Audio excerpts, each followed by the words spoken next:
buenos días, que el Señor bendiga.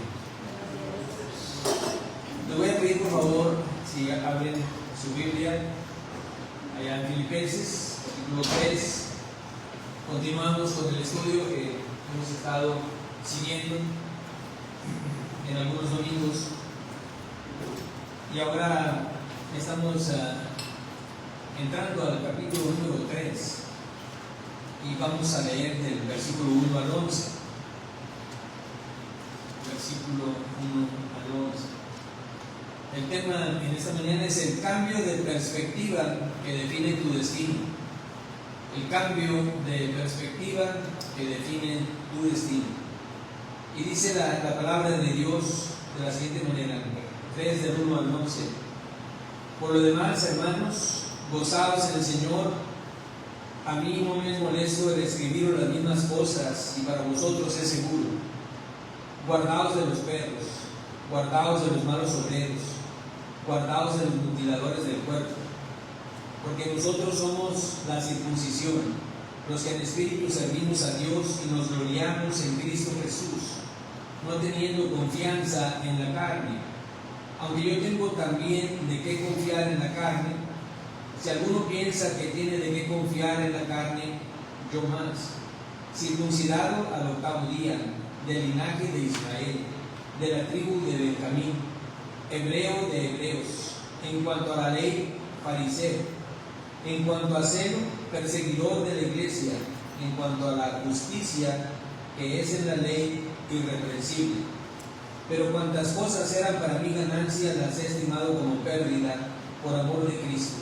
Y ciertamente aún estimo todas las cosas como pérdida por la excelencia del conocimiento de Cristo Jesús, mi Señor, por amor del cual lo he perdido todo y lo tengo por basura para ganar a Cristo.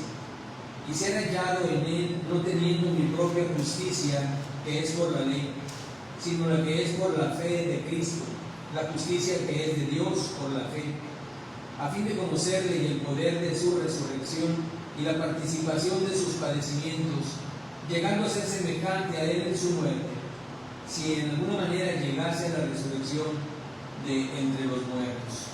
Sí.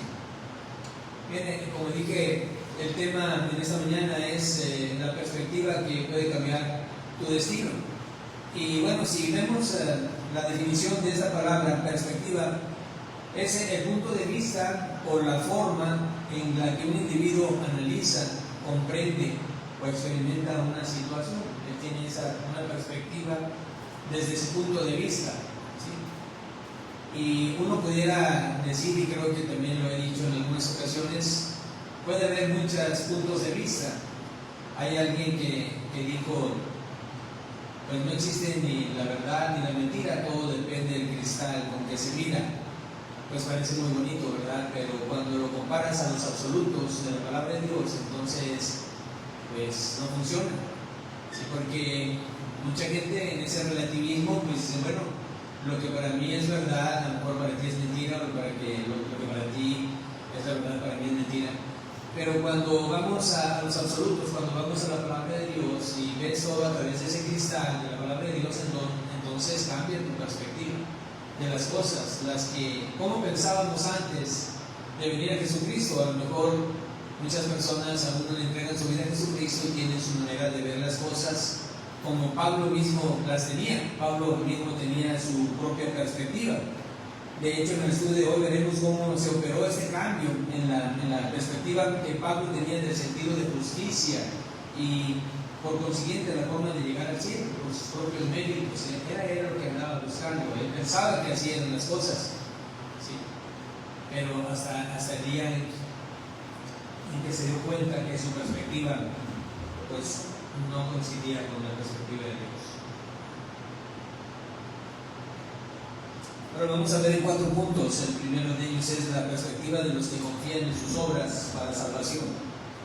La perspectiva de los que confían en Cristo para salvación. La perspectiva de una pérdida que se transforma en ganancia. Y la perspectiva del cielo, que nos quita la vista de este mundo. El versículo 1 dice, por lo demás, hermanos, gozaos en el Señor. A mí no me es molesto escribir las mismas cosas y para vosotros es seguro. Por lo demás, hermanos, dice, gozaos en el Señor. el punto central aquí es que es en el Señor, en el Señor. Yo creo que debemos de preguntarnos en dónde estamos encontrando nuestro gozo, dónde está nuestro gozo, dónde está ubicado. Porque Pablo está siendo muy puntual y él les dice a los filipenses, por los demás, pues todo lo que he venido diciendo, pues dice, gozaos en el Señor. Y dije, bueno, en la Escritura hay algunos pasajes que nos pueden también dar luz acerca de esto, porque si es en el Señor donde estamos encontrando nuestro gozo, pues gracias a Dios. Santiago 1, del 2 al 4 dice, hermanos míos, tened por sumo gozo, un gozo exuberante, cuando os halléis en diversas pruebas, sabiendo que la prueba de vuestra fe produce paciencia. Mas tenga la paciencia su obra completa para que seáis perfectos y cabales, sin que os falte cosa alguna. Porque si no encontramos nuestro gozo ahí en el Señor, ¿de qué me sirve gozarme en las cosas terrenas? ¿Sí? Dios no está peleado con las posesiones, siempre y cuando no tomen el centro de nuestra vida. Abraham era inmensamente rico y Dios no se ha peleado con eso, y Dios te puede hacer prosperar mucho y gracias a Dios por ello, pero que no tome ese lugar el centro de nuestra vida, sino que el centro siga siendo Cristo. Eso es lo importante. Si Él sigue siendo el centro, pues bendito sea el Señor. Ahí está nuestro gozo, ¿sí? Porque Jesús ocupa el centro de nuestra vida. En Nehemías 8:10 dice también, no os entristezcáis, porque el gozo del Señor es vuestra fuerza. Los israelitas, después de que Nehemías regresó y reconstruyó los muros de Jerusalén, y luego el sacerdote Esdras está ahí también, y ambos están leyendo la ley de Moisés, el pueblo empieza a llorar. Solamente con la pura lectura, con la lectura de la ley, estaban llorando por lo que estaban escuchando. Pero ahí se les amonesta también de esa manera diciendo, no te entristezcas, o sea, vienes a adorar al Señor. Es como si estuviéramos aquí cantando, alabando al Señor y llorando también. Pues creo que venimos a la iglesia a gozarnos, venimos a gozar de la presencia del Señor, a gozar de la presencia de los hermanos, y todos juntos regocijándonos, alabando a nuestro Dios. ¿Sí? En la presencia del Rey no tenemos por qué estar tristes. Nadie debe de estar triste. Si el mismo Nehemías, cuando va a comparecer delante del rey Artajerjes, él le nota, le dice que está triste, y entonces él titubea, porque nadie podía estar en la presencia de un rey de reino triste, pues menos en la presencia de nuestro Rey de Reyes y Señor de Señores, nuestro Señor Jesucristo. Venimos para adorarle, para cantarle himnos a su gloria, cánticos espirituales, y a gozar de su presencia aquí en medio de nosotros, donde nos estamos congregando, ¿sí? Así que, pues bueno, tanto en las pruebas, Santiago dice, pues si estás en medio de pruebas, pues gózate, ¿verdad? Porque la prueba, pues ahí está el Señor lo ha permitido, y por alguna razón Él está permitiendo eso. Entonces lo importante es saber que todas las cosas nos ayudan a bien. Entonces la diferencia entre gozo y felicidad es que esta última es efímera, la felicidad es pasajera, el gozo es permanente, porque no depende de lo que tengo o de lo que obtengo. El gozo del cristiano depende de la obra que Cristo hizo en la cruz. Por eso me gozo, por eso vengo y le canto y le adoro, por lo que Él hizo en la cruz, y estoy agradecido por esa obra de salvación que ha hecho en nuestras vidas. Entonces no depende de lo que tengo o lo que obtengo, sino lo que Jesús hizo allá en la cruz por ti y por mí.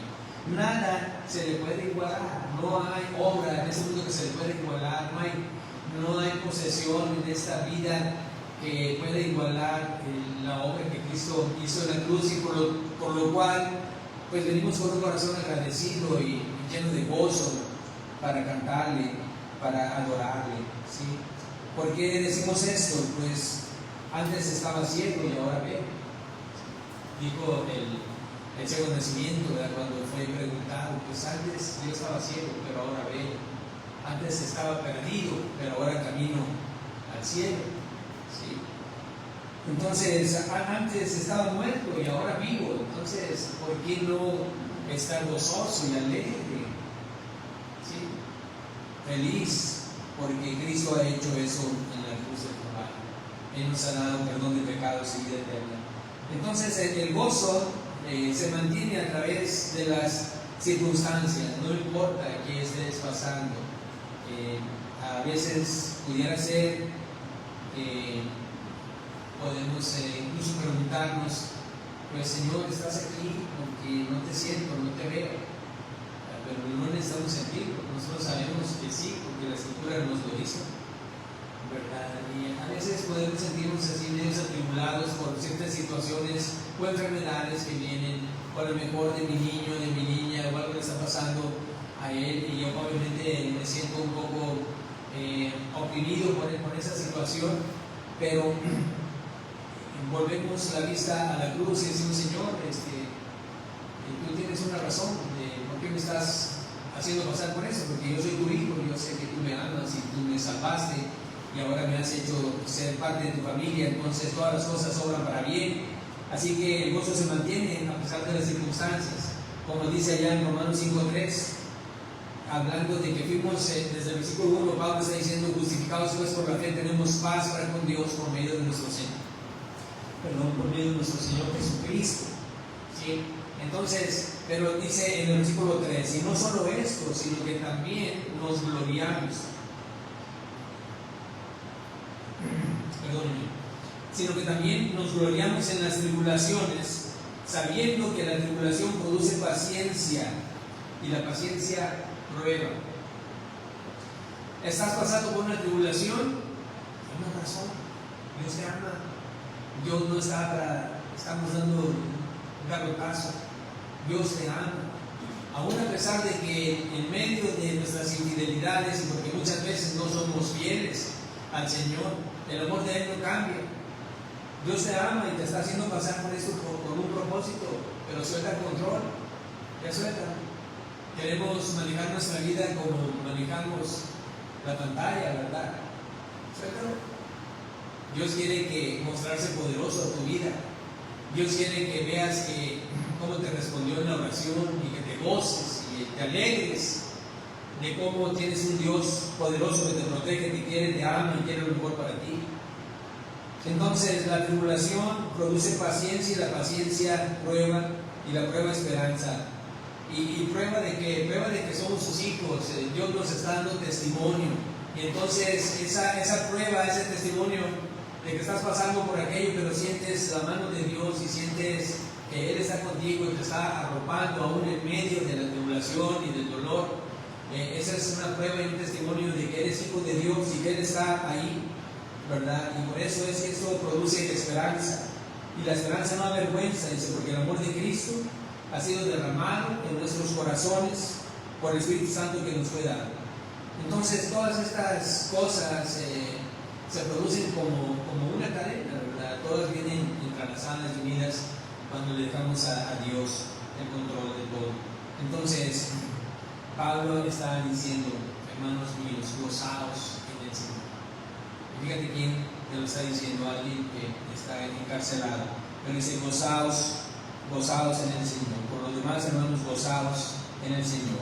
Pero luego continúa diciendo, a mí no me molesta el escribir las mismas cosas y para vosotros es seguro. Sí. A veces podemos estar escuchando mensajes que pareciera que se repiten, pero siempre hay algo nuevo que nosotros debemos de buscar. Incluso cuando vas a la palabra de Dios y vas a tu lectura y dices, ya pasé por aquí, pues no podemos decir, ya me la sé. Es tan profunda la Escritura, es un océano y hay muchas perlas escondidas que tenemos que ir por ellas, ¿verdad? Y algo más, algo nuevo al pasar por aquella Escritura después de algunos meses o algunos años que estuviste ahí, y ahora Dios te está mostrando otra perspectiva de su palabra. ¿Sí? Pablo por eso dice, para vosotros es seguro, aunque les esté hablando de la justificación, aunque les esté hablando de la redención, aunque les esté hablando de la santificación, temas que hemos estado viendo, dice Pablo, para ti es seguro, para ti es seguro. A mí no me es molesto escribirte las mismas cosas, sí, para ti es seguro. Y para nosotros también, no nomás a los filipenses. Pues, el apóstol Pedro también dice algo semejante allá en su segunda carta, 2 Pedro 1:12.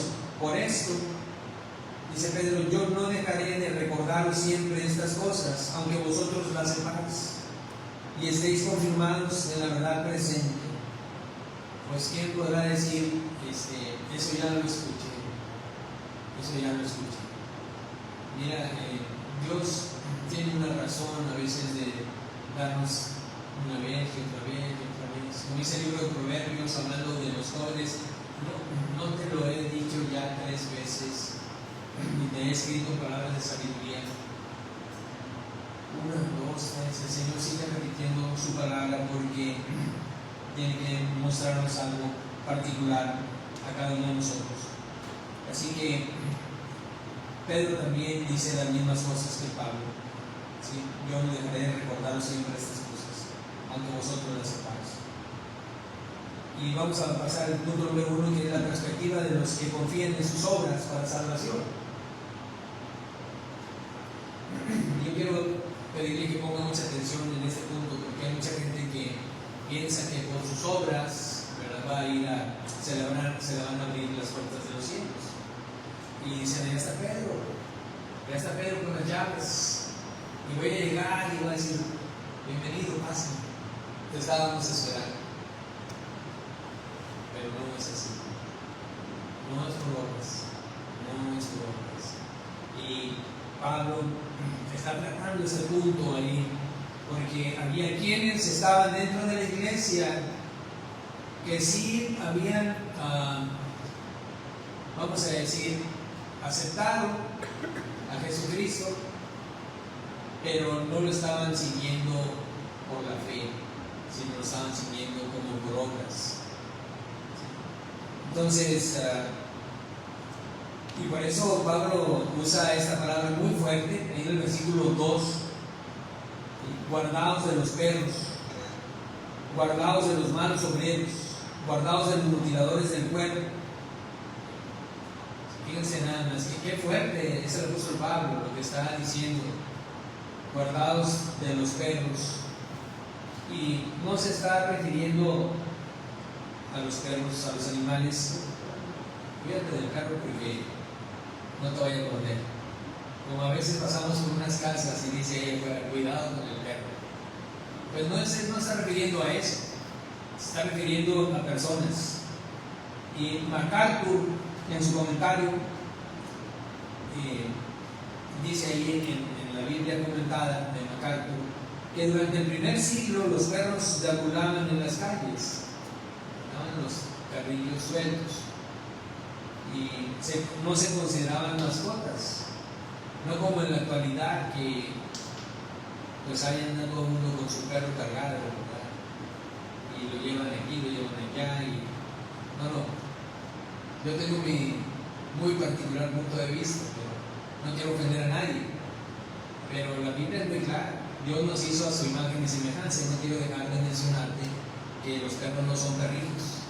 Discúlpame, pero no. O sea, Dios te dio a tus hijos. Si no tienes hijos, bueno, esa es otra situación, pero no tienes por qué decir que un perro es un perrito. Con todo respeto para los que aman a sus mascotas. Entonces, somos hechos a la imagen de Dios. Y en aquel entonces los perros no andaban como mascotas, sino simplemente andaban en las calles y sobrevivían de los desechos y la carroña. Así que Pablo está haciendo este uso de un lenguaje muy fuerte. Describe a los judaizantes. Los judaizantes eran aquellos que, si bien es cierto, no negaban que Cristo había venido, pero donde quiera que ellos iban, pues trataban de que los nuevos creyentes cumplieran con la ley de Moisés. Entonces ponían, en una palabra, estaban comparando el sacrificio de Cristo y la salvación que nos ofrece a través de su sacrificio con el cumplimiento de la ley, y eso es aberrante, eso está mal, completamente mal. Y por eso es que Pablo usa este calificativo. Dice, se están alimentando de carroña y de basura. Y les llama así este tipo de personas, como perros sucios que comen basura, porque por un lado no negaron a Cristo, pero como dije, por otro lado no le dieron importancia para ellos o le pusieron al mismo nivel la obediencia a la ley y Cristo Jesús, ¿verdad? Y era de igual importancia, o quizás a veces de más importancia el obedecer a la ley que la misma salvación que Cristo ofrece, porque la salvación no es por cumplir la ley. La ley señala el pecado. La ley lo que hace es que el pecador voltea a la cruz, voltea a Cristo. Si nosotros leemos los 10 mandamientos, simplemente no mentirás, no dirás falso testimonio. ¿Qué me dice a mí la ley? Pues que soy un pecador. ¿Y a dónde debo de mirar? A quien murió por mis pecados. Mirar a la cruz, mirar a Cristo, que Él murió por mis pecados. Para la ley solamente señala el pecado, pero no salva. ¿Sí? La ley no salva definitivamente. Entonces, este calificativo era para ellos, para los judaizantes, y también les llaman los malos obreros. O sea, los judaizantes sentían orgullo de ser supuestos obreros de justicia, pero Pablo le está diciendo obreros de maldad, porque les dicen malos obreros. Porque cualquier intento de agradar a Dios con esfuerzos propios, y aquí pues, quiero decirlo de la manera, no sé, humilde, sencilla, pero tajante. Si usted está buscando entrar al cielo por sus méritos, está equivocando el camino. El camino es Jesucristo, y solamente es por fe en su obra consumada en la cruz. No es por sus obras, no es por las obras que usted haga, que bien es cierto y qué bueno que hagamos obras, pero eso no nos salva, eso no nos salva, ¿sí? Entonces eran malos obreros, ¿sí? Y a lo mejor muchos no logran ver el grado de maldad, de comparar que el hecho de que Dios haya mandado a su Hijo Jesucristo a morir en la cruz para salvarnos con mis obras, o sea, mis intentos, ganar el cielo por mis méritos. No hay mérito alguno. Antes tenemos puros de méritos en contra. Nuestros pecados atestiguan en contra de nosotros que merecemos el infierno. Eso es lo que merecemos, pero Dios envió a su Hijo Jesucristo para rescatarnos, para salvarnos. Entonces, es definitivamente una obra de maldad.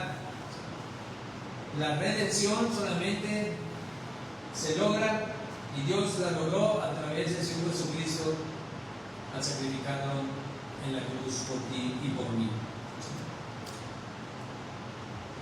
Y ahí, con todo el respeto, pero hay mucha gente que va buscando la salvación por obras, como los católicos dicen fe y obras, pero es por fe. La Biblia dice que solamente por fe. No es fe y un poquito de obras.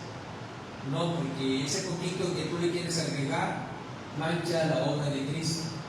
Si nuestras obras son como trapos de inmundicia delante, dice Isaías, delante de la gran obra de nuestro Señor Jesucristo, de haberse entregado por ti y por mí en sacrificio por nuestros pecados. Entonces no hay nada, ni un 1%, que dijeras, bueno, un 0.1% de obras, nada, el 100% es por Cristo. Cristo lo hizo, Él lo hizo todo. Ahora también les llaman los mutiladores del cuerpo. Pablo se refiere a ellos de una forma despectiva, porque estaban añadiendo un rito de la ley, ¿sí?, de Moisés a la salvación de Cristo, porque está bien, cree en Jesucristo, pero guarda la ley para que sea salvo. La salvación es solamente por fe. Solamente Dios me pide que yo crea en el Redentor, en el Salvador, en Jesucristo, en su sacrificio perfecto, en su sangre derramada en la cruz. No se podía estar añadiendo ese rito de la circuncisión a aquellos que estaban viniendo a la fe en Jesús. Porque la circuncisión que ellos practicaban a los gentiles que se venían convirtiendo y luego los circuncidaban, los querían circuncidar, no era otra cosa más que solamente una mutilación. no tenía ningún valor espiritual, simplemente les hacían la circuncisión y eso no tenía ningún valor espiritual. Ahora, eso no quiere decir que estemos en contra de que si algún padre o madre decide circuncidar a sus hijos, pues por motivos profilácticos o por higiene, pues se puede hacer, eso no es ningún problema.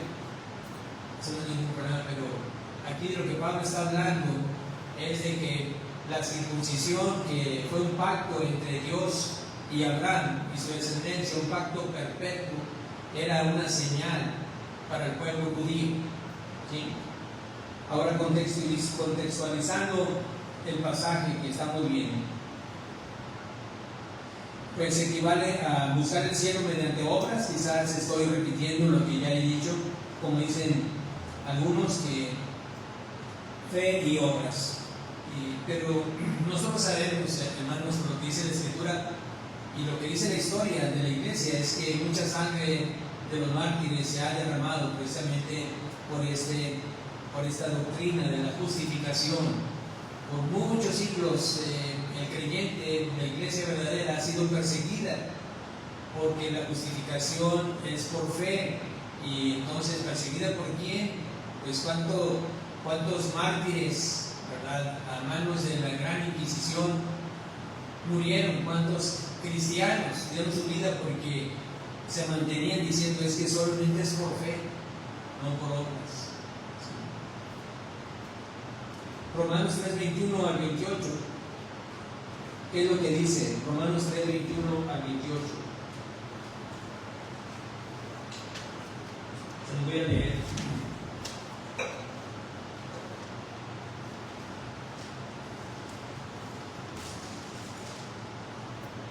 En el versículo 21,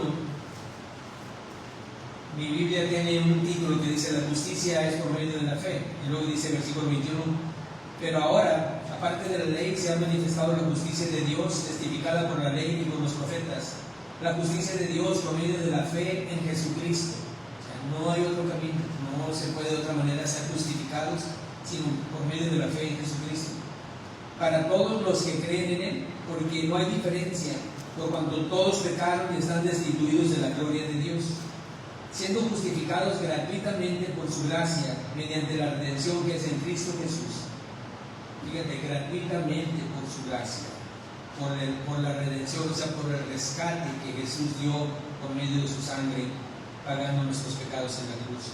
A quien Dios puso como propiciación por medio de la fe en su sangre, para manifestar su justicia a causa de haber pasado por alto en su paciencia los pecados pasados, con la mira de manifestar en este tiempo su justicia, a fin de que Él sea el justo y el que justifica al que es de la fe de Jesús. ¿Dónde pues está la jactancia? No hay. ¿Cómo habría alguien que se pueda jactar delante de Dios que por sus propios méritos o buenas obras va a ir al cielo? Dice Pablo, ¿dónde está la jactancia? Queda excluida. ¿Por cuál ley?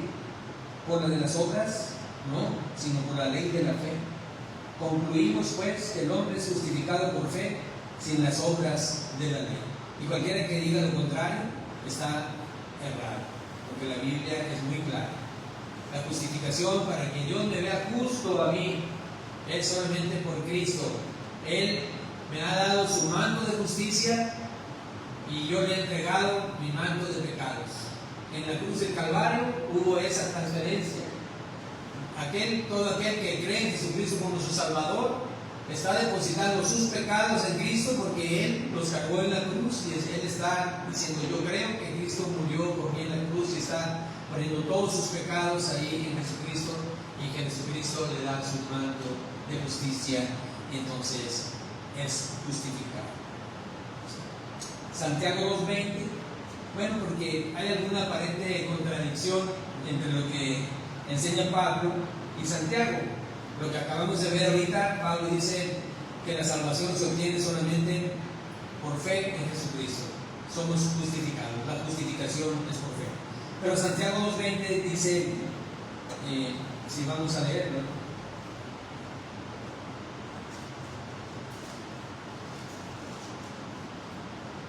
Santiago 2:20 Mas, ¿quieres saber, hombre vano, que la fe sin obras es muerta? Y este versículo ha hecho tropezar a muchos. Porque, ¿cómo? La fe sin obras es muerta. ¿No fue justificado por las obras Abraham, nuestro padre, cuando ofreció a su hijo Isaac sobre el altar? ¿No ves que la fe actuó juntamente con sus obras? Y entonces muchos ahí es donde dicen, bueno, entonces es fe más obras. ¿Sí? Y luego dice, ¿no ves que la fe actuó juntamente con sus obras y que la fe se perfeccionó por las obras? Y se cumplió la escritura que dice, Abraham creyó a Dios y le fue contado por justicia y fue llamado amigo de Dios. Vosotros veis pues que el hombre es justificado por las obras y no solamente por la fe. Asimismo también Rahab la ramera no fue justificada por obras cuando recibió a los mensajeros y los envió por otro camino, porque como el cuerpo sin espíritu está muerto, así también la fe sin obras está muerta. Entonces, si yo saco estos versículos de su contexto, entonces pierde pues la verdadera interpretación, porque lo que se está haciendo Pablo es que nos dice la salvación se obtiene solamente por fe, y lo que nos está diciendo Santiago es que está explicando cómo se demuestra la fe ante los demás. O sea, cuando nosotros hacemos obras, de hecho, una vez que venimos a Jesucristo, se cumple lo que dice Efesios 2:10, ¿verdad? Que Dios ha preparado las buenas obras para que andemos en ellas. Y Dios las ha preparado, ni siquiera yo las he buscado, Dios ya las preparó de antemano para que anduviésemos en ellas, pero eso sirve para dar testimonio de nuestra fe. Y ahí está la gran explicación. No es que Santiago esté diciendo que la salvación es por fe y obras, sino que las obras son un testimonio de la fe, es un testimonio. Porque sí, si uno viene a Jesucristo, pues tiene que haber esas obras que respaldan tu fe, o sea, no que la respalden para salvación, sino simplemente para dar testimonio de que verdaderamente le entregamos nuestra vida a Jesucristo. Repito entonces, Pablo está explicando cómo se obtiene la salvación ante Dios, es por fe, no por guardar la ley, y Santiago está explicando cómo se demuestra la fe ante los demás. Una fe verdadera produce buenas obras, de lo contrario está muerta. Bien, todo ese punto, la perspectiva de los que confían en sus obras para salvación, pues Pablo está enseñando acerca de esto, porque en medio de la iglesia de los filipenses había quienes les estaban intimando o buscando convencer de que estaba bien que creyeran en Jesucristo, pero que guardaran el rito de la circuncisión, o sea que guardaran la ley también. Pasamos al punto número 2, la perspectiva ahora cambia, la perspectiva de los que confían en Cristo para su salvación. Versículo 3, y Pablo empieza diciendo así, porque nosotros somos la circuncisión, los que en espíritu servimos a Dios y nos gloriamos en Cristo Jesús, no teniendo confianza en la carne. Nosotros somos, ¿quiénes son? ¿A quién se está refiriendo Pablo? ¿Quiénes? Primeramente, los que en espíritu servimos a Dios. Romanos 8, del 12 al 18, y vamos a estar viendo algunos versículos y pasajes de ahí de Romanos. Primero dice, así que hermanos, deudores somos no a la carne, para que vivamos conforme a la carne, porque si vivís conforme a la carne moriréis, mas si por el Espíritu hacéis morir las obras de la carne viviréis. Porque todos los que son guiados por el Espíritu de Dios, estos son hijos de Dios. Pues no habéis recibido el espíritu de esclavitud para estar otra vez. Y leí ahorita parte de esto, dice, los que nos gloriamos en Cristo Jesús. Romanos 5:1 al 5 dice, justificados pues por la fe tenemos paz para con Dios por medio de nuestro Señor Jesucristo, porque también tenemos entrada por la fe a esta gracia en la cual estamos firmes y nos gloriamos en la esperanza de la gloria de Dios. Y no solo esto, sino que también nos gloriamos en las tribulaciones, sabiendo que la tribulación produce paciencia, y la paciencia prueba. Dios ha sido derramado en nuestros corazones por el Espíritu Santo que nos fue dado. Hermanos, hermanas, cualquier cosa que nos pudiera acontecer, siempre si algo va a traer paz a nuestra vida y que podemos gloriarnos en el Señor, es que sabemos con seguridad que las cosas que en esta tierra y en este mundo nos estén pasando, después de que nosotros le entregamos a nuestra vida a Jesucristo, es para bien. Él es nuestro Padre, nosotros somos sus hijos, nos lleva de su mano. Si bien es cierto, a veces nos va a hacer pasar por diferentes pruebas, pero todo eso con un propósito eterno. Nosotros no sabemos cómo le vamos a servir en la eternidad, pero Él nos ha salvado para el tiempo y para la eternidad. Aquí para vivir con gozo, con alegría, en el poder del Espíritu Santo, y en la eternidad, en lo que Él desde ahorita nos está preparando. Y por eso vemos a diferentes personas que pasan por diferentes pruebas. Algunos cristianos a lo mejor los pudiéramos ver como que no pasan muchas dificultades, pero otros parece que no ven la dura, sino la madura, ¿cómo se dice, verdad? Una y otra, y otra, y otra, y otra, pero es que Dios le está preparando para algo eterno, pero es su Hijo. Y también el que a lo mejor pareciera ser que no pasa por muchas pruebas, también es su Hijo. ¿Sí? También el apóstol Pablo dice, nosotros, ¿quiénes? Los que no tenemos confianza en la carne. Romanos 8, del 5 al 10. Romanos 8, del 5 al 10. Porque los que son de la carne piensan en las cosas de la carne, pero los que son del Espíritu en las cosas del Espíritu. Porque el ocuparse de la carne es muerte, pero el ocuparse del Espíritu es vida y paz. Por cuanto los designios de la carne son enemistad contra Dios, porque no se sujetan a la ley de Dios ni tampoco pueden. Y los que viven según la carne no pueden agradar a Dios. Hermanos, tenemos una fuerte tendencia a caminar hacia el lugar de donde Cristo nos sacó. Y tenemos una fuerza interna que trabaja en contra del Espíritu, y es nuestra carne. Y entonces, si nosotros alimentamos la carne, pues va a estar fuerte, y la lucha en contra del Espíritu se va a hacer muy fuerte, muy violenta.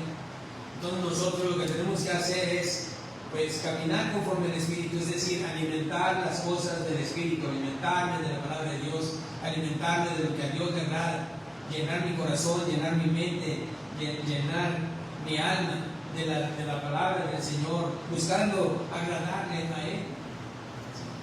Porque si yo ando conforme a la carne, moriré. ¿Y qué significa? Pues muerte, o sea, aunque verdaderamente ya nacimos de nuevo, pero empieza a haber un estado de muerte en nosotros.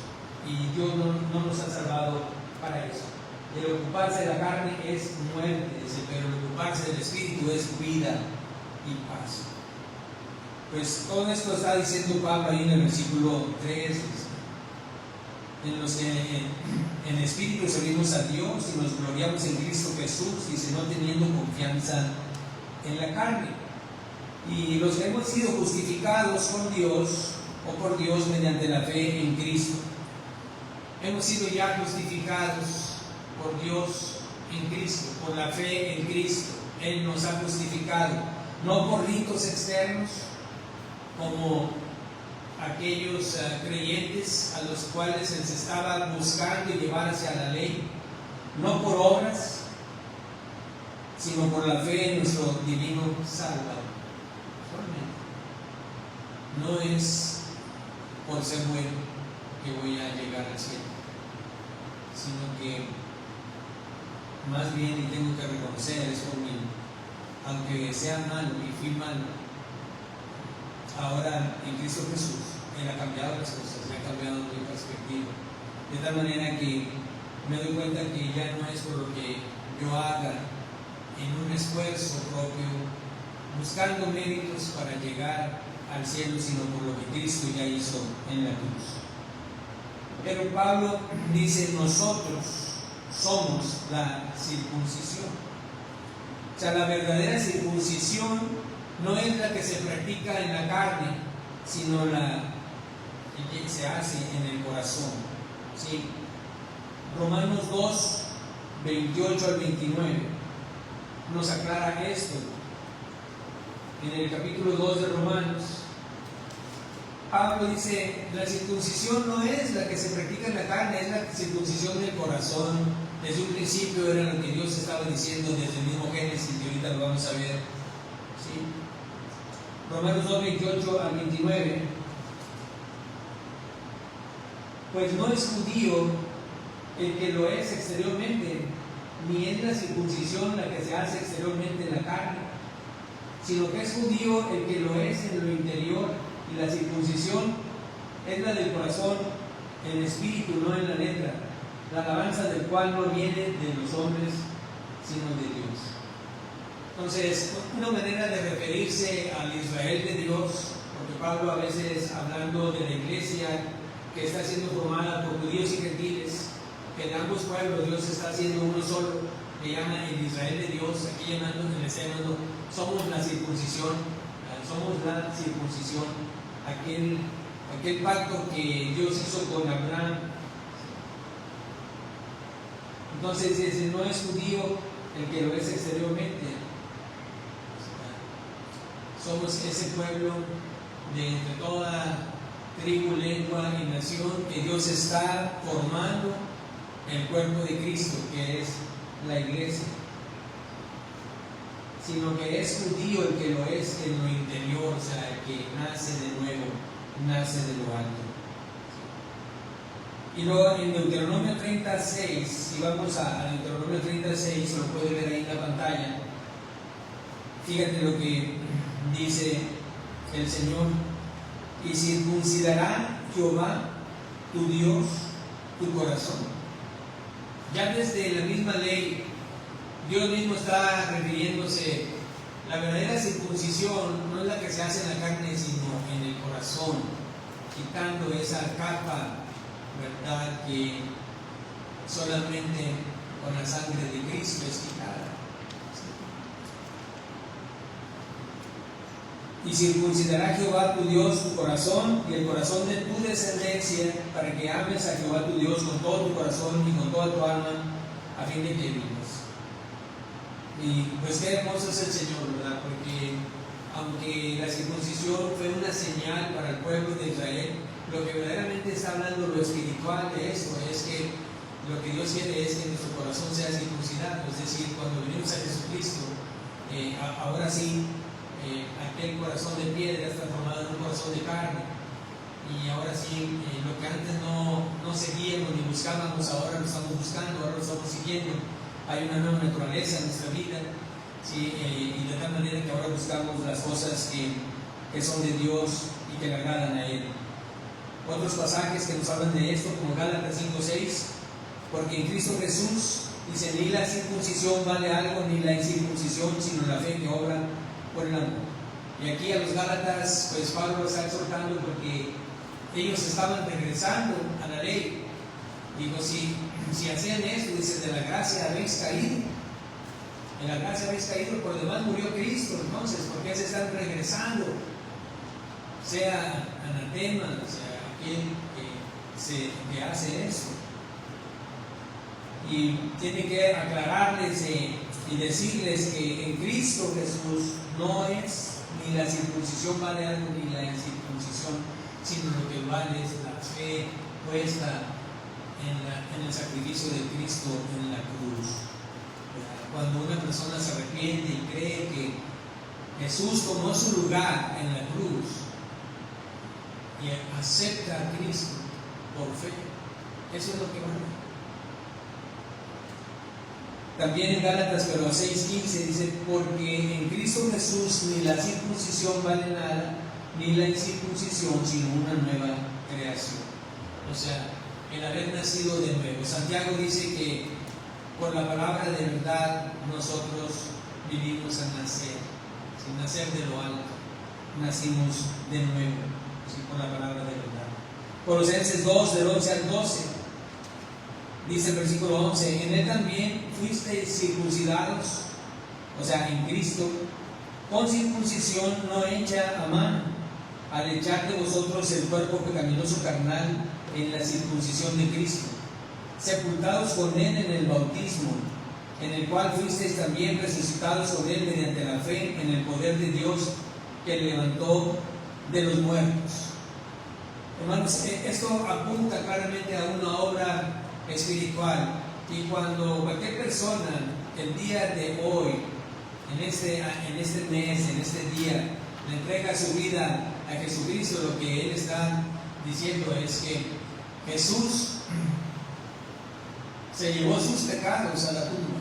O sea, yo creo por fe que Cristo cargó con mis pecados en la cruz, allá en el madero, y que sus pecados se fueron con Cristo a la tumba. O sea, fue sepultado, pero que también resucitó también a una vida nueva. Así como Cristo resucitó, resucitamos nosotros también. Y está apuntando al poder o el dominio que el pecado tenía sobre la persona antes de venir a Cristo. Ya no tiene dominio. Ya Satanás ha perdido esa arma que él tenía en contra de nosotros. Cuando nosotros creímos en Jesucristo, ahora sí, ya no tiene ese poder sobre nosotros. Y cuando dice al echar de vosotros el cuerpo pecaminoso carnal, se refiere a la separación de la persona y al dominio del pecado. O sea, definitivamente ya el pecado no se enseñoreará de vosotros, como dice Pablo en Romanos capítulo 6, dice, porque no estáis bajo la ley, sino bajo la gracia. Entonces el pecado, si antes nos dominaba y tenía dominio sobre nosotros, ahora ya no es así. Yo tengo la posibilidad, tengo la fuerza, tengo el poder, tengo los recursos que el Espíritu Santo me da para vencer el pecado que mora en mí. ¿Sí? Y entonces todo esto conecta esta circuncisión con haber sido sepultados y resucitados con Cristo, lo cual describe la unión espiritual del creyente con la muerte y resurrección de Jesús. Entonces, eso es, o sea, no vale nada, ni ser ni no ser, sino la fe depositada en el sacrificio de nuestro Salvador por nosotros. Versículo 4. Aunque yo tengo también de qué confiar en la carne, y voy a leer del 4 al 6. Si alguno piensa que tiene de qué confiar en la carne, Pablo dice, yo más. Circuncidado al 8º día, del linaje de Israel, de la tribu de Benjamín, hebreo de hebreos, en cuanto a la ley, fariseo, en cuanto a ser perseguidor de la iglesia, en cuanto a la justicia que es de la ley, irreprensible. Tú te quedas, pues, si la salvación fuera por obras, si fuera por obras, pues Pablo hubiera logrado, si fuera por obras. Pero él era un legalista, él era un perseguidor de la iglesia, él estaba condenado a irse al infierno, con todo lo que él, conocimiento que él pudiera haber tenido, y con toda la práctica y al haber guardado la ley, nada le iba a valer, sino hasta que vino a Cristo. Cuando tuvo el encuentro con el Cristo resucitado, ahí toda su teología se vino abajo. Todo lo que él pensaba, la forma en que él creía, lo que él se había esforzado, pues ahora se daba cuenta que no era la salvación por lo que él hiciera. Y podemos ver estas 7 credenciales de Pablo. Y él dice, bueno, si estos judaizantes se glorían en las apariencias y en la ley, pues yo tengo más de qué gloriarme. Y entonces dice, circuncidado al 8º día. O sea, no era un prosélito convertido posteriormente al judaísmo, sino judío de nacimiento, conforme a la ley. Él decía, yo desde pequeño, circuncidado al 8º día. Dios había dado mandamiento a Abraham de que debería ser al 8º día, y puede ser por alguna razón, aunque no lo dice la Escritura, es que la mujer se consideraba impura los primeros 7 días después de que tenía al bebé. Los primeros 7 días, si era varón, era impura 7 días, si era niña, su impureza duraba 14 días. Si era varón, no podía ir durante 40 días al templo. Si era niña, no podía ir al templo durante 80 días. O sea, se consideraba ceremonialmente impura. La mujer no podía ir, tenía que purificarse de su sangre todo este tiempo. Pero dice que al 8º día, entonces esto pues nos deja pensando en que la circuncisión de los niños varones no se llevaba a cabo en el templo, porque cómo la mujer podía ir al templo si ella no se podía acercar porque estaba ceremonialmente impura. Entonces posiblemente se hiciera la circuncisión en su casa o en la comunidad, y por eso quizás puede ser que la razón de que Dios había estipulado a Abraham en el octavo día, cuando ya la mujer no era impura, aunque no podía ir al templo de todas maneras. ¿Sí? Del linaje de Israel, descendiente directo del pueblo escogido por Dios, miembro legítimo del pacto. Entonces trae todas las credenciales, ¿verdad? Circuncidado al octavo día, del linaje de Israel, de la tribu de Benjamín, una tribu distinguida de Israel. Benjamín, hijo de Raquel y de Jacob, que Dios le cambió el nombre a Israel. De esa tribu provenía el primer rey. O sea, Saúl, que fue el primer rey, él era benjamita. Y probablemente Pablo, que su nombre era Saulo de Tarso, probablemente su nombre era en referencia al rey Saulo de Tarso. Pues él dice: yo soy benjamita, hebreo de hebreos. O sea, conservó su lengua, cultura y tradiciones hebreas porque era hijo de padre y madre judíos, los dos hebreos. Por eso se dice hebreo de hebreos. ¿Sí? En cuanto a la ley fariseo, pertenecía al grupo más estricto y celoso de la observancia de la ley. Los fariseos eran un grupo estrictamente celoso en la observancia de la ley. Y en cuanto a celo, perseguidor de la iglesia, y basta leer el libro de los Hechos, los primeros capítulos, para verle así, con un celo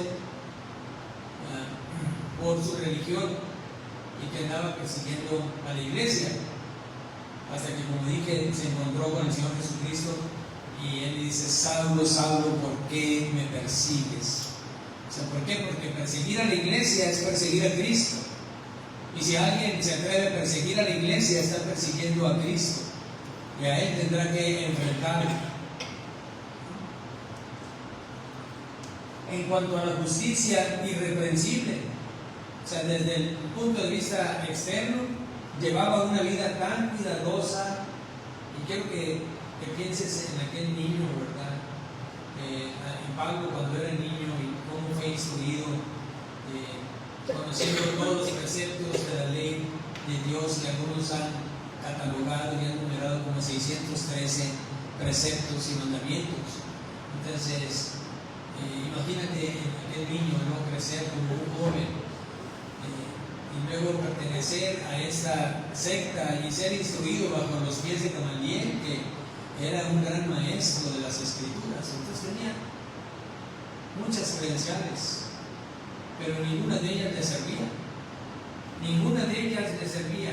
Todos esos méritos, Pablo por eso cambia todo lo que él era por lo que Cristo era. El versículo 7 dice: pero cuantas cosas eran para mí ganancia, las he estimado como pérdida por amor de Cristo. Veamos ahora el tercer punto, la perspectiva de una pérdida que se transforma en ganancia. Dice MacArthur en su comentario que la palabra griega que se traduce ganancia es un término de contabilidad, que significa lucro, y la que se traduce pérdida también es un término de contabilidad.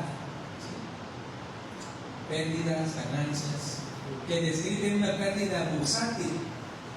Digamos que compraste unas acciones en 100 pesos y las vendiste en 50, perdiste. ¿Sí? Entonces, pero esa comparación, Rosada usa ese lenguaje de negocios para describir la transacción espiritual que ocurrió cuando Cristo lo redimió. Entonces Pablo toma todos esos términos de pérdida y ganancia para ejemplificar lo que él ahora sentía. Por un lado, en gratitud por lo que Cristo hizo por él, y por otro lado, al darse cuenta de que estaba errado completamente y que trataba de que muchos de su nación pues pudieran entender el Evangelio. Por eso se esforzaba cada día en predicar el Evangelio, en abrir iglesias, en hacer viajes, buscando que los judíos se vinieran a Jesucristo, que entendieran que Él era el Mesías, ¿sí? Todas las credenciales religiosas que Él había tabulado en su columna de ganancias eran ahora realmente pérdidas, las consideraba como pérdidas, ¿sí? Era todo basura, como Él mismo lo describe. En el versículo 8 dice: y ciertamente aún estimo todas las cosas como pérdida, aún, dice, ciertamente aún estimo todas las cosas como pérdida por la excelencia del conocimiento de Cristo Jesús. Mira, toda la teología y todos los conocimientos que él sin duda habrá adquirido a los pies de Gamaliel, el conocer las Escrituras, como Pablo las escribía, ahora dice, todavía lo considero todo ese conocimiento como pérdida por la excelencia de conocer a Cristo, porque ahora encontraba a Cristo en las Escrituras, ahora sí encontraba a su Mesías en las Escrituras que él tenía, y entonces era donde venía su voz, su alegría. Y por eso es que tú y yo debemos de escudriñar las Escrituras, y entre más las escudriñes te vas a dar cuenta y encontrar a Jesús ahí en cada página. O sea, porque desde el Génesis hasta el Apocalipsis habla de Cristo.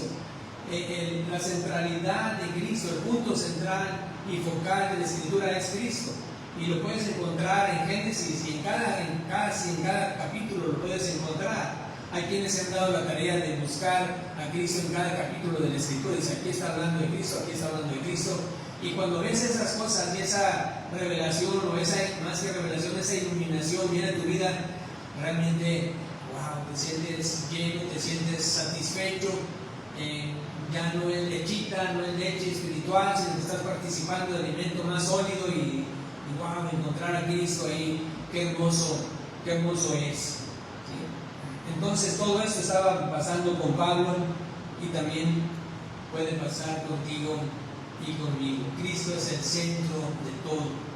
De hecho, en la pintura de Da Vinci, la pintura de la Santa Cena, todas las líneas de esa pintura van y dan en la cabeza de Cristo. Si tú analizas la pintura de Da Vinci te vas a dar cuenta, todas las líneas de esa pintura convergen en la centralidad de Cristo. O sea, Cristo es el centro de todo. Sí, Cristo es el centro de todo.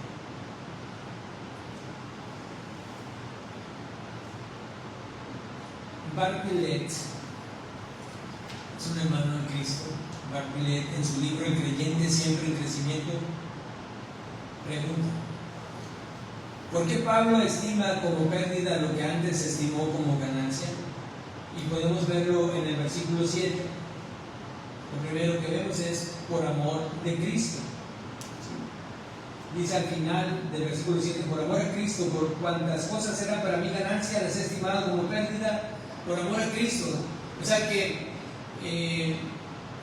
la reacción natural o el cambio natural que debe haber en cada persona redimida es un amor supremo por Cristo.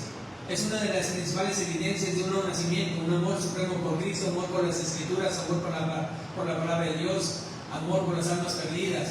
Son las evidencias de un nuevo nacimiento, pero ese cambio radical que ahora debe haber es amor por Cristo. O sea, se genera en ti al saber y considerar y ver la cruz del Calvario y ver cómo Él estuvo dispuesto a morir por ti y por mí, un amor por Cristo. Por eso ahora lo que antes consideraba como pérdida es una ganancia. Y también, como dice el versículo 8, por conocer a Cristo. Dice, y ciertamente aún estimo todas las cosas como pérdida por la excelencia del conocimiento de Cristo. Porque no era lo mismo conocer la ley de pe a pa, sino ahora conocer a Cristo. Él podía notar la diferencia y espero que cada uno de nosotros también. Notemos que lo que cambió a Pablo fue una relación personal con Jesucristo, no fue unirse a un dogma, a una iglesia o a un grupo de personas, a una religión. No, fue ese cambio de relación, una relación que ahora tenía con Jesucristo. Así que quien se relaciona con Cristo ve claramente los pobres que son los intentos que él tenía de ganarse el cielo por sus méritos. Cuando tú te relacionas con tu Salvador, que le entregaste tu vida y empiezas a tener esa comunión con Él y esa hambre y esa sed de Él y de su palabra, entonces te das cuenta ¿verdad? Qué vanos y qué pobres eran los intentos de querer ganar el cielo con nuestros méritos. Cuando un hombre se encuentra en medio de una tormenta, ¿sí? Quiero que te hagas esta imagen. Estás en medio de una tormenta, estás en una barca y tienes varios lingotes de oro ahí. ¿Qué haces? ¿Abrazar el oro y unirte con él? ¿O aligerar la carga? ¿O aligerar la carga? ¿Qué harías? No, esto es mío. Pues vas para abajo, mijito. Vas para abajo. Claro que todos aligeraríamos la carga. Lanzaríamos por la borda el oro. ¿Sí? La aplicación es clara. Si alguno se aferra a sus propios méritos y continúa llevando su carga de buenas obras, naufragará cuando venga la tormenta del juicio. ¿Sí? Aquella persona que todavía confía en su fidelidad a una iglesia o a un santo patrono, o de su preferencia, no ha entrado en una relación personal con Jesucristo, no reconoce, necesita arrepentirse de sus pecados y creer en Jesucristo por fe.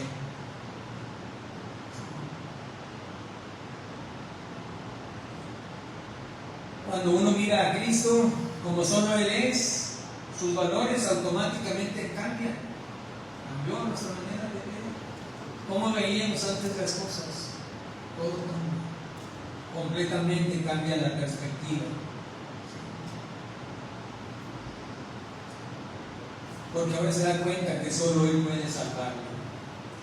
Esto lo podríamos ilustrar con dos platillos. Una hamburguesa, que por cierto ayer hice hamburguesas. Me salen bien. Algún día les invito para que después les digo dónde compré la carne, porque esa es la diferencia. Si tú ves una hamburguesa, pues se te antoja, ¿no? Pero ¿qué tal si el invitado que te invitó al lado de la hamburguesa y ahí en el asador pone un filete de carne, un tomahawk? Pues como que ya le haces así, ¿no? La hamburguesa como que ya perdió su valor, ya no es tan atractiva. Es lo mismo, o sea, nosotros estamos tratando de comparar nuestra salvación con la obra consumada de Cristo en la cruz. Las obras, nuestras hamburguesas, ¿verdad? No es nada comparable con lo que Cristo hizo.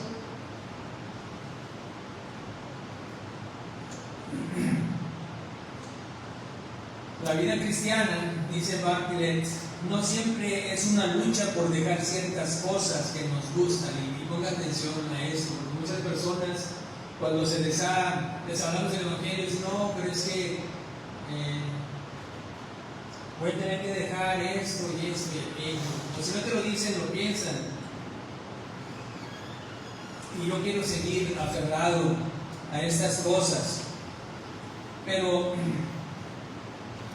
no siempre es una lucha por dejar esas cosas que nos gustan, porque después de conocer a Cristo, cambian tus valores, tu manera de pensar, de tal manera que aquellas cosas ya no las deseas, lo que deseas es la comunión con Cristo, porque hay una nueva criatura dentro de ti que te pide eso, tiene hambre de Cristo, hambre de su palabra, y entonces aquello ya perdió el sabor. Así que no se trata comparativamente de dejar esto por abrazar a Cristo, sino que el mismo amor de Cristo demostrado en la cruz por mí me llena de su amor, y entonces ahora es lo que busco, me ha transformado. Ya no estoy buscando eso, ya no lo estoy buscando. Cuando San Agustín se convirtió, sus amigos le gritaban, Agustín, vaya caminando Agustín, ven. Así, ya no hay, ese Agustín ya no vive, hay un nuevo Agustín en mí, hay un nuevo Agustín. Pero muchas veces queremos tener un pie en el mundo y otro pie en Cristo. No quiero entregarle mi vida a Cristo, pero todavía con las cosas que son pecado. Y si le has entregado tu vida a Jesucristo verdaderamente, debe haber una transformación. No por tu esfuerzo, porque no lo vas a lograr, pero es una vida nueva que se va a manifestar de una manera natural. Nosotros ahora tenemos que alimentar esa vida nueva, eso sí, es mi deber alimentar la nueva naturaleza en Cristo. Pablo consideraba sus propios méritos como basura para obtener 3 fines. En el versículo 8 dice, a fin de ganar a Cristo. A fin de ganar a Cristo. Y ciertamente aún estimo todas las cosas como pérdida por la excelencia del conocimiento de Cristo Jesús mi Señor, por amor del cual he perdido todo y lo tengo por basura para ganar a Cristo. Otro fin que él buscaba, ser hallado en Cristo, versículo 9. Y ser hallado en Él, no teniendo mi propia justicia. Y qué hermoso es, ¿verdad?, que cuando venga el Señor, pues es seguro que al haberle entregado nuestra vida a Jesucristo, seremos hallados en Cristo. Porque, como dice Pablo allá en 2 Timoteo 5:17, de modo que si alguno está en Cristo, nueva criatura es. Las cosas viejas pasaron y aquí todas son hechas nuevas. O sea, era lo que buscaba Pablo, a fin de ganar a Cristo, a fin de ser hallado en Cristo y a fin de conocerle, como dice el versículo 10, a fin de conocerle y el poder de su resurrección y la participación de sus padecimientos. Entonces, esas cosas buscaba el apóstol Pablo. Es incomparable el valor de recibir a Cristo como Salvador. Queriendo uno ser hallado en Cristo, uno deja lo que antes era de mucha importancia. ¿Qué es lo que Pablo dejó? Pues él dejó su propia justicia. ¿Sí? Él dejó su propia justicia. Dice Pablo en el versículo 9, la justicia que es, dice, y ser hallado en Él no teniendo mi propia justicia que es por la ley.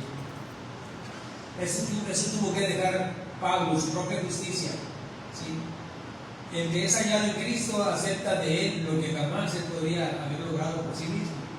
Si nosotros venimos a Cristo, jamás, ahora sí nosotros entendemos, jamás yo hubiera logrado eso, pues no se puede. Solamente Cristo obrando en tu interior es el que lo puede llevar a cabo. ¿Sí? ¿Qué fue lo que Pablo recibió como regalo? Pues fue la justicia que procede de Dios. No hay de otra manera. O sea, la salvación es un regalo de Dios, la justificación es un regalo de Dios. ¿Sí? Eso fue lo que recibió Pablo como un regalo y lo que recibe toda persona que se convierte a Jesucristo. Dice ahí en el versículo 9, sino la que es por la fe de Cristo. La justicia que es por la fe de Cristo, la justicia que es de Dios por la fe. Eso es lo que recibió el apóstol Pablo. Entonces, pasamos al último punto. La perspectiva del cielo nos quita la vista de este mundo. La mente de Pablo es seguir a Cristo para conocerle cada vez más, pero para hacerlo sabe que tiene que vivir lo que su Señor experimentó en 3 áreas. Entendamos que Pablo sabe que es muy probable que ella vaya a ser ejecutado, que no está lejos el tiempo de su partida. Así que él sabe que lo que está buscando es incluso los padecimientos que Cristo padeció, o ser semejante a Él en su muerte. Versículo 10 dice, a fin de conocerle y el poder de su resurrección y la participación de sus padecimientos, llegando a ser semejante a Él en su muerte. Pablo quiere experimentar el poder de la resurrección. Él sabe que en un momento dado las cosas pudieran cambiar drásticamente y ser llevado al martirio o a la ejecución. Él quiere ser libre del poder del pecado y dejar la mala influencia de este mundo, teniendo la perspectiva de un ciudadano del cielo. Como dice allá en Romanos 6, del 4 al 7, leo lo que dice el apóstol Pablo aquí en Romanos 6. Porque somos sepultados juntamente con Él para muerte por el bautismo, a fin de que como Cristo resucitó de los muertos por la gloria del Padre, así también nosotros andemos en vida nueva. Porque si fuimos plantados juntamente con Él en la semejanza de su muerte, así también lo seremos en la de su resurrección, sabiendo esto, que nuestro viejo hombre fue crucificado juntamente con Él para que el cuerpo del pecado sea destruido, a fin de que no sirvamos más al pecado. Porque el que ha muerto ha sido justificado del pecado. ¿Sí? Pablo tenía esa seguridad de que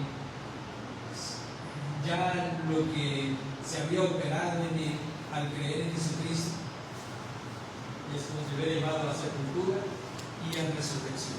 Pero tenía esa esperanza de resucitar de entre los muertos. Así que Pablo quiere experimentar esa participación también de los padecimientos por Cristo. Pablo anhela identificarse totalmente con Cristo, de tal manera que el mundo reaccione con Él, tal como lo hizo con Cristo. O sea, no le importa si yo voy a predicar el Evangelio, voy a dar las buenas nuevas, no importa que de allá para acá yo tenga persecución o padecimiento. Juan 15, del 18 al 20 dice: si el mundo os aborrece, sabed que a mí me ha aborrecido antes que a vosotros. Si fuerais del mundo, el mundo amaría lo suyo, pero porque no sois del mundo, antes yo os elegí del mundo, por eso el mundo os aborrece. Acordaos de la palabra que yo os he dicho: el siervo no es mayor que su Señor. Si a mí me han perseguido, también a vosotros os perseguirán. Si han guardado mi palabra, también guardarán la vuestra. Ya lo había dicho el Señor, ya lo había anticipado. Si a mí me persiguieron, ustedes también los van a perseguir. Pablo quiere llegar a ser semejante a Él en su muerte. Cristo en su muerte buscó los intereses de su Padre y de la humanidad. Sin nada de egoísmo, Pablo desea tener la misma actitud. El versículo 11 dice: si en alguna manera llegase a la resurrección de entre los muertos. Para conocer a Cristo y para andar con Él, Pablo sabe que enfrentará sufrimiento y al último, una muerte violenta. Es el camino que le lleva al último paso, resucitar de entre los muertos. Sabía lo que era el Imperio Romano, sabía cómo ejecutaba a sus víctimas. Él lo sabía y sabía que eso le aguardaba, una muerte violenta, pero siempre con la esperanza puesta de la resurrección, que un día se levantaría de entre los muertos y que dejaría este mundo y dejaría de sufrir para pasar a estar en los brazos de su Salvador. Llegar a la resurrección entre los muertos es llegar a la presencia de Dios y ya no luchar con una vida imperfecta en un mundo caído. En el momento en que el creyente muera, Cristo perfecciona su alma, pero viene un día cuando Cristo vendrá a este mundo y los muertos en Cristo resucitarán primero. Entonces también los cuerpos, ¿verdad?, serán perfeccionados. También nuestros cuerpos serán perfeccionados. Nuestro cuerpo también, y la salvación será completa. Después de haber visto estos puntos, estas perspectivas y cómo cambia la forma de ver y de pensar y de actuar, porque le ocurrió a Pablo. Él tenía su propia perspectiva y creía que él era una persona que iba a alcanzar el cielo porque su justicia, ¿verdad?, de cumplir con la ley, para su pensamiento le estaba dando ese avance. Pero no, su perspectiva cambió. Quizás usted también padece de una miopía espiritual que le genera una perspectiva equivocada de la salvación de su alma y la ha estado buscando con celo y pasión. Y hay muchas personas que con celo y compasión están buscando merecer el cielo en base a méritos, al igual que Pablo lo estaba haciendo, pero es necesario que usted se dé cuenta que la salvación es solamente por fe en la obra consumada de Cristo en la cruz. Así que todas esas buenas cosas que usted hace, que Dios le bendiga por eso, pero eso no le da la salvación. Tendrá que cambiarlo de columna, de ganancias que usted piense que tiene para merecer el cielo, a pérdida. Póngale la columna de la pérdida, porque comparado con la obra de Cristo en la cruz, eso no viene a ser más que solamente una pérdida, ¿sí? Y si usted continúa así pensando que con sus méritos las puertas del cielo se le abrirán, lo que dice la Escritura es que usted va camino al infierno, separado de Dios eternamente, porque ha creído que sus obras son méritos que ha ganado para entrar al cielo, pero al mismo tiempo se condena a sí mismo por cuanto nada debe compararse con la obra de nuestro divino Salvador.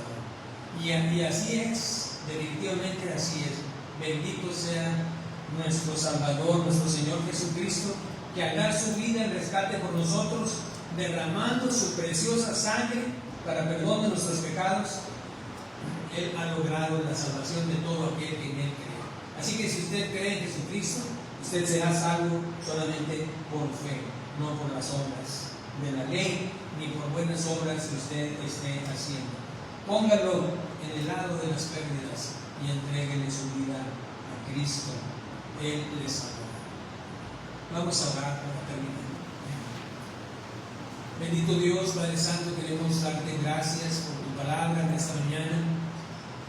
Gracias porque el apóstol Pablo nos aclara lo que estaba pasando en la iglesia de los filipenses, cómo había algunas personas que estaban confundiendo a los nuevos creyentes, haciéndoles pensar que había que agregar algo a la salvación que habían obtenido por medio de Jesucristo en la cruz. Y así de la misma manera hay muchas personas que de una manera sincera te van buscando, Señor, pero te rogamos mucho por ellos, para que puedan morir a toda esa perspectiva y verdaderamente creer solamente por fe en Jesucristo. Te rogamos para que ellos puedan tener ese cambio de perspectiva, Señor, por tu gracia y tu misericordia, y les guíes por medio de tu Espíritu Santo a una renovación, o les guíes más bien primeramente a un nuevo nacimiento. Te lo rogamos, Padre, una regeneración y luego una renovación en el Espíritu Santo. Te pedimos, pues, por un lado por estas personas, pero también por nosotros. Ayúdanos a consolidarnos en nuestra fe y ayúdanos ahora sí como creyentes, pues a exhibir las buenas obras que tú has preparado de antemano para que anduviésemos por ellas, porque ellas dan testimonio de nuestra fe. Te lo rogamos, Señor, y te damos las gracias en el nombre de Cristo Jesús. Amén. Gracias. Dios bendiga.